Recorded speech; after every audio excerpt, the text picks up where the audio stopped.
Alors aujourd'hui, bah, écoutez, c'est le printemps depuis 2 jours, donc c'est le bon moment en fait pour parler évidemment déodorant, puisque plus de soleil dit plus de chaleur, dit plus de transpiration, et donc des mauvaises odeurs qui reviennent et qui peuvent parfois déranger. Donc aujourd'hui on va préparer un déodorant tout doux que j'affectionne tout particulièrement, un déodorant en pâte, plus ou moins solide on va dire. Vous aurez la formule été, la formule hiver, je vais tout vous dire tout de suite. Donc vous aurez besoin de l'huile de coco qui est vraiment géniale parce que antifongique, antibactérien, il agit vraiment sur les mauvaises odeurs, l'huile de coco. Vous aurez besoin également de 13 g de bicarbonate de sodium, alors alimentaire ou même ce qu'on appelle médical, hein. Il faut qu'il soit très fin, sinon ça va avoir un effet un peu gratouille et c'est pas très agréable. Vous aurez également besoin de 13 g de fécule. Alors là, moi, c'est de la fécule de pommes de terre bio.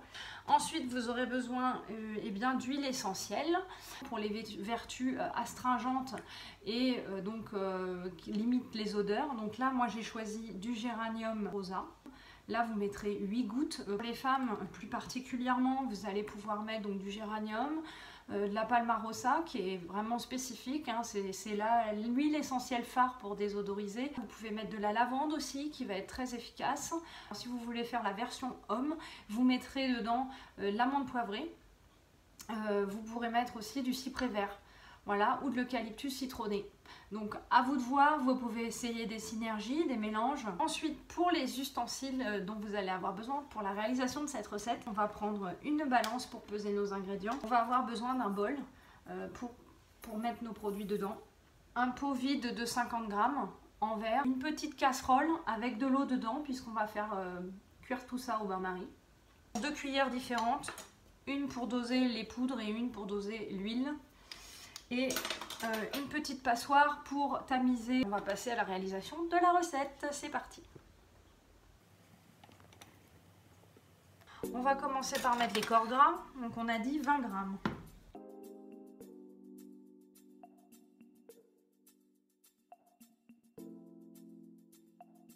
Ensuite, on va venir mettre nos poudres. Donc ici, le bicarbonate, on va venir mettre 12 g.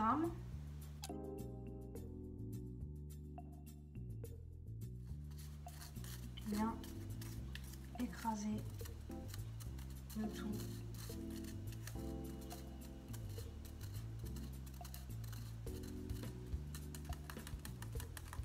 Voilà. Ensuite, on refait la même chose pour la fécule. On vient ajouter nos 12 g.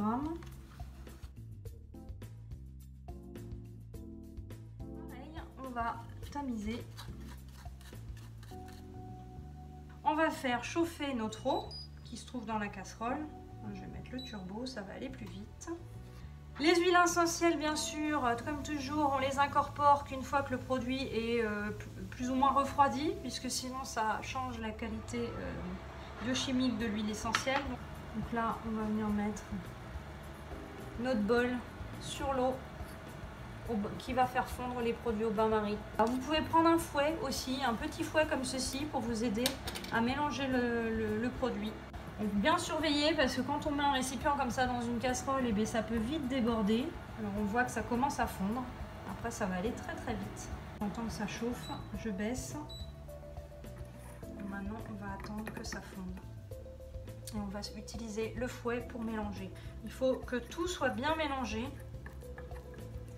C'est ce qui va nous donner à la fin une petite pâte bien homogène. C'est pour ça qu'on le fait fondre légèrement pour aider, vu que l'huile de coco est un peu épaisse.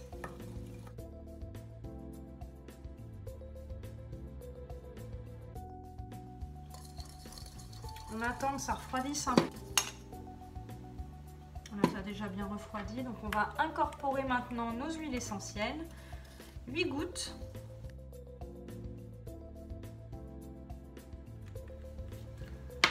Maintenant, on mélange bien.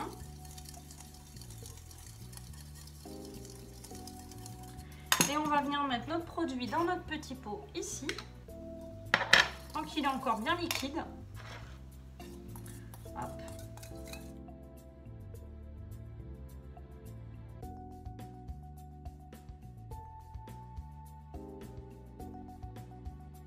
Ça remplit le bocal qu'à moitié. Donc là maintenant, on va le laisser figer au congélateur. Alors vraiment important pour que ça fige très vite, sinon vous allez avoir les poudres qui vont retomber au fond du pot. Donc c'est pour ça qu'on fait des petites quantités. Si vous faites une plus grosse quantité, ça va pas être assez rapide, ça va pas figer assez rapidement et du coup vous allez avoir les poudres qui vont retomber au fond. Donc là en fait on va vraiment le mettre tout de suite au congélateur et ça va figer très très rapidement. Voilà, je vous retrouve après. Alors voilà, je vous retrouve avec notre déodorant qui a enfin figé. C'est très rapide, il m'a fallu environ une quinzaine de minutes. Le voici, donc vous voyez, ça nous fait une pâte blanche très très homogène et ça sent très très bon, il est vraiment super. J'adore, moi j'adore personnellement. Après voilà, c'est une question de goût, mais le géranium, je trouve que c'est vraiment très fleuri, très frais. Et en plus avec ça, moi j'ai aucune odeur, en tout cas de transpiration. J'ai pas essayé de faire du sport avec. Si vous essayez, dites-moi, mais je pense pas qu'il y ait de problème en tout cas. Là, il a beaucoup figé, donc il est très dur. Normalement, ça fait une pâte une pâte quoi. C'est quelque chose d'un peu souple que vous venez étaler directement sous les aisselles. Pour la version été, puisque l'huile de coco se liquéfie au-delà de 25 degrés, à la quantité d'ingrédients que je vous ai cités, vous allez ajouter 2 g de cire d'abeille. Et là, vous aurez la version été qui ne fondra pas. Moi, une petite routine déodorant du matin, j'ai préparé un roll-on avec du vinaigre d'alcool et quelques gouttes d'huile essentielle, pareil, de géranium. Et tout simplement, alors bien évidemment, bien secouer avant utilisation car les huiles essentielles ne se dissolvent pas dans les liquides, l'eau, le vinaigre. Ça se dissout uniquement dans l'huile en fait. Et l'alcool. Donc vous allez avoir les petites molécules d'huile essentielle qui vont être à la surface du liquide. Donc c'est pour ça qu'il vient le secouer pour que ça vienne éclater les petites bulles d'huile. Et là vous allez pouvoir le mettre sans danger. Sinon ça risque de vous irriter et ça peut brûler l'épiderme. Voilà, donc moi je le secoue. J'ai mis mes huiles essentielles, il y a du vinaigre et des huiles essentielles. Et tout simplement, alors vous voyez j'ai mis un petit haut sans manche pour vous montrer un petit peu comment je le fais, comme ça vous allez voir tout de suite. Donc vous prenez les aisselles et là je viens mettre juste un petit coup de roll-on. Alors c'est liquide, donc après eh bien, je laisse sécher. Je ne m'habille pas tout de suite, donc je mets déjà un petit coup de roll-on comme ça. Il faut savoir que si vous venez de dépiler, c'est pas la peine d'en mettre tout de suite parce que ça va vous brûler. Donc essayez de vous épiler au moins 12 heures avant d'utiliser du vinaigre sur les aisselles. Une fois que c'est sec, eh bien, je viens prendre mon déodorant. Alors là évidemment c'est très très dur. Je vais essayer de gratter parce que vous n'allez pas bien voir. Là on a une pâte mais qui est vraiment très épaisse. C'est bien dommage, mais voilà, donc on récupère une pâte un peu fluide, voilà, regardez, là ça s'est un peu ramolli. Voilà, je prends à peu près cette quantité-là en général, c'est un pois chiche quoi, la quantité d'un pois chiche, et que je viens appliquer directement sur les aisselles, comme ça. Alors évidemment, j'étale pas trop, j'en mets pas trop au-delà, parce que sinon ça risque de faire un peu gras sur les vêtements, ça a tendance à faire un peu de gras. Voilà, donc là c'est appliqué, et vous voyez là, ça sent vraiment très bon. Vous laissez sécher, c'est-à-dire que moi en général je fais ça à la sortie de la douche et puis j'attends un peu pour m'habiller, pour mettre le haut, parce que quand vous enfilez vos vêtements ça peut faire des traces de gras, donc vraiment faire attention parce qu'il y a quand même de l'huile de coco dedans, donc faire attention, pas vous habiller tout de suite ou alors venir avec un petit linge pour tapoter, pour enlever l'excédent de gras et pour éviter de faire des traces sur vos vêtements.